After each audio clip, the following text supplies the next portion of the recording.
एक छोटे से गांव में एक लड़का रहता था। वह बहुत आलसी था और हर काम को टालता रहता था। उसकी यह आदत थी कि वह जरूरी काम हमेशा देर से करता था और इस वजह से वह अपनी पढ़ाई और जिंदगी के दूसरे मामले में पीछे रह गया था। उसके घर वाले और टीचर्स उसको बार बार समझाते थे कि अपने समय की कदर करो, लेकिन वह उनकी बात नहीं मानता था। उसको अपने फ्यूचर की बिल्कुल चिंता नहीं थी और वह अपना समय बेकार चीजों में जाया करता रहता था। एक दिन उसके गांव में एक बुद्धिमान आदमी आए। वह अपनी समझ और ज्ञान के लिए मशहूर थे। बहुत सारे लोग उनसे मिलना चाहते थे और उनसे कुछ सीखना चाहते थे। वह लड़का भी उनसे मिलने गया। सोच रहा था कि शायद वह बुद्धिमान आदमी उसको कुछ ऐसे टिप्स दे देंगे जिससे वह अपने दोस्तों से आगे निकल सके। जब उसकी बारी आई तो उसने बुद्धिमान आदमी के पास जाकर कहा, कृपया मेरी मदद करें, मैं अपनी जिंदगी में हार गया हूँ। मैं अपने दोस्तों और क्लासमेट्स से हर फील्ड में पीछे हूँ। मैं सबसे आगे निकलना चाहता हूँ और सबसे अच्छा बनना चाहता हूँ। कृपया मुझे बताएं, मैं कैसे ये कर सकता हूँ। बुद्धिमान आदमी ने उस लड़के को प्यार भरी नजर से देखा और बोले, मेरे बच्चे, तुम इसीलिए तकलीफ में हो क्योंकि तुम अपने समय की कदर नहीं करते।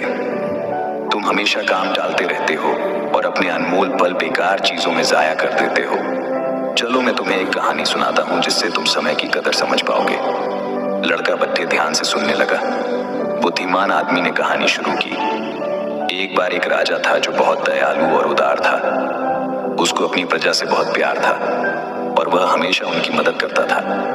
एक दिन उसने अपने पुराने दोस्त से मुलाकात की जो उसके साथ गुरुकुल में पढ़ता था। वह दोस्त बहुत आलसी और गरीब था। उसके पास ना नौकरी थी, ना पैसा, ना ही इज्जत। वह हमेशा अपनी किस्मत को कोसता रहता और अपनी परेशानियों के लिए दूसरों को दोष देता था। राजा ने अपने दोस्त को पहचाना और उसके हाल पर अफसोस किया। उसने अपने दोस्त से उसकी जिंदगी और परेशानियों के बारे में पूछा। दोस्त ने उदासी से कहा, हे राजा, मुझे समझ नहीं आता क्यों सब कहते हैं कि मैं कुछ नहीं कर सकता। जब भी मैं नौकरी के लिए जाता हूँ सब मना कर देते हैं। मेरे दुश्मनों ने सबको बता दिया है कि मैं कभी भी काम टाइम पे नहीं करता। मैं समझ नहीं पा रहा हूँ कि क्या करूँ। राजा ने कहा, चलो एक समझौता करते हैं। सूर्य अस्त होने से पहले तुम मेरे खजाने में जाकर जितना सोना और रत्न ले सकते हो वह सब तुम्हारा होगा। दोस्त बहुत खुश हो गया और राजा का शुक्रिया अदा किया। वह तेजी से अपने घर गया और अपनी पत्नी को सब कुछ बता दिया। पत्नी भी बहुत खुश हुई और बोली, जाओ और सोना रत्न ले आओ, अब समय तुम्हारे पक्ष में है। दोस्त बोला, अभी नहीं जा सकता, मुझे भूख लगी है, पहले खाना दो। पत्नी ने जल्दी से खाना बनाया और उसको परोस दिया। उसने आराम से खाना खाया। सोच रहा था कि उसके पास खजाना लेने के लिए बहुत समय है। खाना खत्म करने के बाद उसको नींद आने लगी और बोला, मैं सो लेता हूँ, खजाना लेने बाद में जाऊंगा। वह अपने बिस्तर पर लेट गया और आंखें बंद कर ली। उसने सोचा वह थोड़ी देर सोएगा, लेकिन वह 2 घंटे सोया रहा। जब उसकी आंख खुली तो दोपहर हो चुकी थी। उसने कुछ बोरियां उठाई और राजा के खजाने की तरफ चल पड़ा। रास्ते में धूप तेजी से चमक रही थी और उसको गर्मी लग रही थी। उसने सोचा, थोड़ा पेड़ के नीचे आराम कर लेता हूँ, फिर आगे बढ़ता हूँ। वह पेड़ के नीचे बैठा जहाँ हल्की हल्की हवा चल रही थी और मौसम सुहाना था। जैसे ही वह बैठा फिर से सो गया और 4 घंटे और सोया रहा। जब उसकी आंख खुली तो शाम हो चुकी थी और सूर्य अस्त होने वाला था। वह जल्दी से उठकर दौड़ता हुआ महल की तरफ गया, लेकिन देर हो चुकी थी। सूर्य अस्त हो चुका था और महल के गेट बंद हो चुके थे। आलसी आदमी वहीं निराश खड़ा रह गया। उसने अपना मौका खो दिया था क्योंकि उसने अपने समय की कदर नहीं की थी। बुद्धिमान आदमी ने कहानी खत्म की और उस लड़के की तरफ देखा। लड़का चुप था। उसने अपनी गलती समझ ली थी और उसको अपने ऊपर शर्म आ रही थी। उसने बुद्धिमान आदमी का शुक्रिया अदा किया और अपने तरीके बदलने की कसम खाई।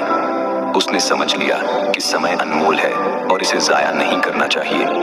वह घर वापस गया और अपने लक्ष्य के लिए मेहनत करने लगा। उसने टालना बंद कर दिया और ज्यादा उत्पादक बन गया। उसने अपने दोस्तों और परिवार में इज्जत और खुशी पाई।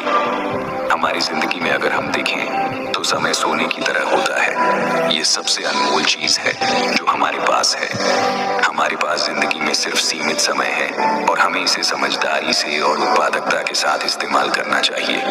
हमें अपना समय बेकार चीजों में जाया नहीं करना चाहिए, बल्कि उन चीजों पर ध्यान देना चाहिए जो मायने रखती हैं। हमें अपने काम और कार्यों को टालना नहीं चाहिए, बल्कि उन्हें समय पर और अच्छी तरह से करना चाहिए। एक प्रख्यात कहावत है, अगर तुम अपने समय की कदर करोगे तो समय तुम्हारी कदर करेगा, लेकिन अगर तुम अपने समय को बर्बाद करोगे तो समय तुम्हारी जिंदगी को बर्बाद कर देगा।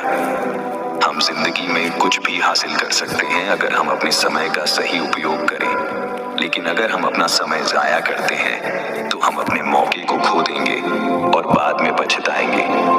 एक यात्री से 1 मिनट का महत्व समझ सकते हैं जो अपनी ट्रेन 1 मिनट के फर्क से मिस कर गया, और एक स्टूडेंट से 1 साल का महत्व समझ सकते हैं जो अपने वार्षिक एग्जाम में फेल हो गया। जो लोग अपने समय की कदर करते हैं वह अपनी जिंदगी में कुछ भी पा सकते हैं, लेकिन जो अपने समय की कदर नहीं करते वह अपनी जिंदगी में नाकाम हो जाते हैं। अगर तुम्हें अपनी जिंदगी में कुछ करना है तो कभी आलसी और टालने वाले ना बनो, वरना एक दिन तुम भी उस आलसी आदमी की तरह पछताओगे जो सूर्य अस्त होने से पहले महल नहीं पहुंच पाया। इसलिए हमेशा अपने समय का सही उपयोग करो। अपने परिवार और दोस्तों के साथ छोटे पल का मजा लो।